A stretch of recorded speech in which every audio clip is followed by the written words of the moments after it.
آج میں نے ایف آئی انکوائری کے اندر حصہ لیا اور میں نے آپ کو کل بھی بتایا تھا کہ جو ایف آئی اے انکوائری ہے یہ ضرور کریں، لیکن اس میں ثابت ہوگا انشاءاللہ کہ کوئی قانون پاکستان کا میں نے نہیں توڑا۔ جو سیکریسی ایکٹ ہوتا ہے پاکستان کا وہ اس کے اندر بالکل میرے پہ لاگو نہیں ہوتا، اور وہی میں نے باتیں آج وہاں جا کے کی۔ میں نے ان کو سمجھایا کہ جو سائفر ہوتا ہے، سائفر ایمبیسڈر جو بھیجتا ہے فورن آفس میں، وہ جس خفیہ کوڈ میں آتا ہے وہ فورن آفس میں ہی رہ جاتا ہے۔ جو prime minister, president, army chief, D G I S I اور جو کیبنٹ کے سیکٹری کے پاس آتا ہے، وہ صرف جس کو پیرافریز کہتے ہیں، یعنی اس کا مفہوم آتا ہے، یا اس کے اندر سیکرٹ کوڈ نہیں ہوتی جو ہمارے پاس آتا ہے۔ سیکرٹ کوڈ صرف فورن آفس کے پاس رہ جاتی ہے۔ تو پہلی چیز تو یہ کہ میں نے کوئی سیکرٹ کوڈ اس کی تو ہمارے پاس آئی نہیں، تو اس کا سوال ہی نہیں پیدا ہوتا کہ سیکرٹ کوڈ ہم عام کر دیں، یعنی قانون توڑیں۔ دوسری چیز میں نے ان کو یہ سمجھایا کہ جو پرائم منسٹر ہوتا ہے وہ نیشنل سیکیورٹی کاؤنسل کال کر سکتا ہے۔ نیشنل سیکیورٹی کاؤنسل میں سارے سروس چیفز ہوتے ہیں، army chief, air force, joint chief اور نیوی کے چیف، یہ سب بیٹھے ہوتے ہیں اس میں، اور اس میں پھر ہمارے فورن آفس بھی ہوتا ہے اور ہمارے جو سینئر ممبرز ہوتے ہیں۔ یہ فورم ہوتا ہے سب سے بڑا نیشنل سیکیورٹی کا، یہ فیصلہ کرتا ہے۔ اس کے سامنے میں نے وہ آ کے رکھ دیا سائفر، یعنی اس کا جو مفہوم تھا، وہ فیصلہ کرتا ہے کہ امریکہ کو پاکستان کے معاملوں میں مداخلت کرنے کے لیے ہم پروٹیسٹ کریں گے، ڈیمارش دیں گے۔ میرا ایمان ہے، اللہ الحق ہے، جب میرے اوپر انہوں نے اتنے زیادہ کیسز کیے، میرے ذہن میں بھی نہیں آیا اس ملک سے باہر جانے کا۔ جس طرح آپ کو پتہ ہے یہاں جیسے ہی اقتدار سے اترتے ہیں تو سیدھی جاتے ہیں جدھر ان کے پیسے پڑے ہوتے ہیں، جدھر ان کے بڑے بڑے محلات ہوتے ہیں، جدھر چوری کا پیسہ وہاں بھیجتے ہیں، یہ سارے باہر بھاگ جاتے ہیں۔ نواز شریف، زرداری، یہ سب، ان کے نیچے وزیر بھی باہر بھاگ جاتے ہیں جن کو ڈر ہو کہ انہوں نے پیسہ چوری کیا۔ لیکن میں نے تب سے کہا تھا کہ میں یہیں رہ کے سارے کیس لڑوں گا، اور کیونکہ میرا اللہ میں پورا ایمان ہے، عزت بھی وہ دینے والا ہے، ذلت بھی ادھر سے ہی آتی ہے، وہ آتی ہے انسان کے اعمال کی وجہ سے۔ تو اگر میرا ضمیر کہتا ہے کہ میں نے کوئی غلط نہیں کیا، تو میرا یہ ایمان ہے کہ وہ اوپر والا مجھے نہ کبھی ذلیل ہونے دے گا، نہ کوئی مجھے ذلیل کر سکے گا۔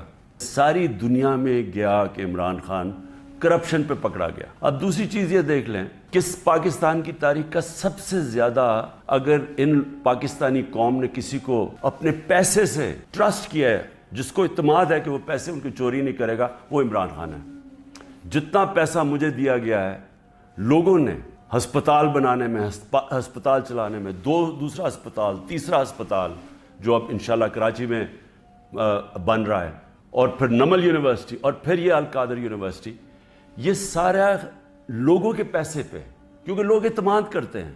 اور یہ ساری میں بنایا ان لوگوں کے لیے، نہ جو وہ کینسر کا علاج کروا سکتے ہیں اور نہ وہ اعلیٰ تعلیم لے سکتے ہیں یونیورسٹیز میں، اور پیسے دیتے جا رہے ہیں۔ تو اس آدمی کو، اور خاص طور پہ بیرون ملک پاکستانی جو مجھے سب سے زیادہ پیسہ بھیجتے ہیں، ان کے سامنے کہنا کہ یہ چوری کے اوپر پکڑا گیا ہے، ساری دنیا میں میری توہین کی۔ میں نے اس لیے نیب چیئرمین کے اوپر ہرجانہ کیا ہوا ہے۔ آج سے 3 سال پہلے ایگزیکٹو بورڈ نیب کی میٹنگ ہوتی ہے، اور اس کے منٹس اب میرے پاس ہیں۔ 342 جو ایگزیکٹو بورڈ کی میٹنگ تھی، اس کا منٹس میرے سامنے ہیں۔ اب منٹس کے اندر کیا چیز آتی ہے سامنے؟ پہلے تو بتاؤں اس بورڈ میٹنگ میں بیٹھا کون تھا؟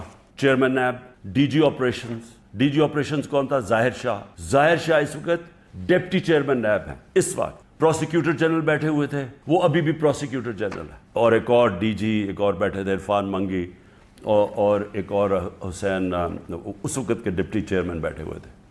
یہ ہائی پاورڈ میٹنگ کے اندر کیا فیصلہ ہوتا ہے؟ فیصلہ ہوتا ہے کہ جناب ملک ریاض کی، اور علی ریاض کا وہ کیس تھا، جو ان کا بیٹا ملک ریاض کا، اس کے اوپر فیصلہ کیا جاتا ہے کہ یہ جو ہم انکوائری کر رہے ہیں، اور کس چیز پہ انکوائری کر رہے ہیں تب؟ یہی جو ملک ریاض کا جو ڈیل ہوئی تھی این سی اے کے ساتھ، یہ جو پیسہ آیا تھا، جو انہوں نے کہا کہ میں نے، کیونکہ القادر اس نے ملک ریاض نے سپانسر کی تھی، اس لیے میں نے اس کو فائدہ کروایا تھا۔ اب یہ سوچ لیں کہ 3 سال پہلے نیب کے اندر یہ انکوائری شروع ہوئی، اور ان کو پتا تھا، کیونکہ میں آپ کو بتا دوں کہ جو ڈپٹی چیئرمین وہاں بیٹھے ہوئے تھے میٹنگ پہ، پروسیکیوٹر بیٹھے ہوئے تھے، اس کا مطلب نیب چیئرمین کو پتا تھا. اور اسی لیے جب انہوں نے زور لگایا، آفتاب سلطان جو پہلے نیب کے چیئرمین تھے، انہوں نے اس کے اوپر ایکشن نہیں لیا، کیونکہ انہیں پتا تھا کہ یہ انکوائری ہو کے بند ہو چکی ہے.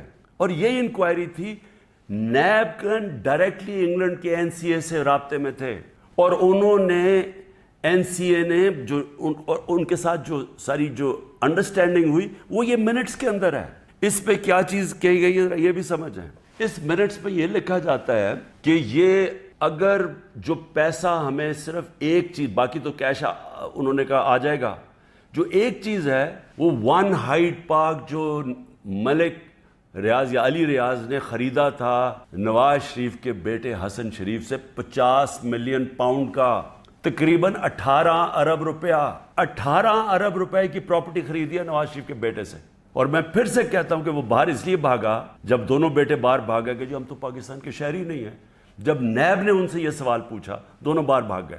اور بھی جو ان کی پراپرٹیز ہیں، کہتے جی ہم جواب دہی نہیں ہیں. اور یہ سن لیں کہ وہ صرف اس میں یہ منٹس میں ہے کہ جب علی ریاض وہ پراپرٹی بیچے گا جو اس نے حسن شریف سے خریدی تھی، اس کے بعد اگر تو وہ پیسہ نہ آیا تو پھر نیب بھی ایکشن لے گی اور پھر این سی اے بھی انگلینڈ ایکشن لے گی. اگر وہ پراپرٹی بیچ دیتا ہے تو یہ انکوائری بند ہو گئی، انکوائری کلوز ہو گئی تھی. تو میں نیب چیئرمین سے اب سوال پوچھتا ہوں کہ آپ کو اس چیز کا پتہ ہوگا، کیونکہ یہ چیز کوشش کی گئی، یہ جو چوروں کا ٹولہ اوپر بیٹھا ہوا ہے کہ کسی طرح عمران خان کو پکڑ لو، تو آفتاب سلطان تو نہیں مانا ہوگا اس چیز پہ، کیونکہ اس کو پتہ ہوگا کہ یہ سارا یہ فراڈ ہے، یہ یعنی یہ کیس میرے اوپر جو کر رہے ہیں اس کی بنیاد ہی کوئی نہیں ہے. اور یہ آپ سن لیں کہ مجھے اس چیز کا نہیں پتا تھا. اب اگر یہ کوئی سوچے گا نا جی کہ عمران خان نے یہ بند کروائی ہے، تو مجھے اگر پتا ہوتا تو میں جب نیب کی انکوائری کر رہا تھا میں تو تب ان کو بتاتا. مجھے تو آج یہ ملی ہے چیز.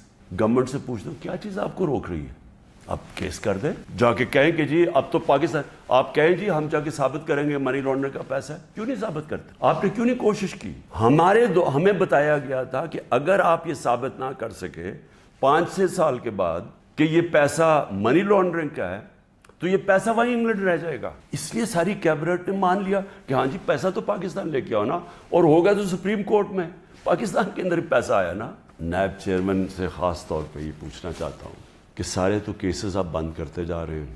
شہباز شریف کا اور بیٹوں کا $7 ملین کا جو ٹی ٹی کیس ہے، منی لانڈرنگ کا اوپن اینڈ شٹ کیس، وہ تو آپ نے بند کر دیا. اور آپ کو جو کلو انکوائری بند ہو چکی تھی، آپ کے ساتھ وہ لوگ بیٹھے ہوئے ہیں اس وقت، جنہوں نے جو وہ اس میٹنگ میں بیٹھے تھے جب یہ انکوائری بند ہوئی ہے. تو آپ کا ضمیر کو کوئی تکلیف نہیں ہوئی کہ ایک آدمی جو بے قصور ہے اس کو آپ نے ساری دنیا میں ذلیل کروایا؟ یہ ثابت ہوگا کہ ساری چیزیں میں نے قانون کے بیچ میں کی. لیکن میں یہ بھی کہتا ہوں کہ اگر آپ نے توشہ خانہ کھول ہی دیا ہے تو ساروں کی اب چیزیں نکالیں جو لوٹ مار ہوئی ہے توشہ خانہ میں، اور اس میں پتہ چلے گا نواز شریف، آصف زرداری، ان دونوں کی آپ کی چیزیں سامنے آئیں گی. اور وہ بھی پوچھ لیں کہ جو باقی جن کو چیزیں ملی ہیں وہ بھی انکوائر کریں. آرمی چیف کا پتہ چلوائیں کہ 6 سال جنرل باجوہ تھے، ان کو کتنے پریزنٹ ملے ہیں، اور ہم سب جانتے ہیں کہ وہ ان کو ہم سب سے زیادہ پریزنٹس ملے ہیں، وہ بھی سارے ڈکلیئر کروائیں. اور پتہ چلوائیں کہ 5 گاڑیاں نکلی توشہ خانہ سے، 3 زرداری، مہنگی ترین گاڑیاں ہیں، BMW 2، لیکسس وہ سب سے مہنگی اور سب بلٹ پروف، دگنی قیمت کی. نواز شریف مرسیڈیز مہنگی ترین گاڑی 6.5 لاکھ میں لیتا ہے. میں پھر سے اللہ کا شکر ادا کرتا ہوں، سچ کا خدا ہے کہ یہ جو منٹ سامنے آئے ہیں یہ القادر کے اوپر، یہ جو القادر کا کیس سارا ہے، میں شکر ادا کرتا ہوں کہ ساری قوم کے سامنے ایکسپوز ہو گیا.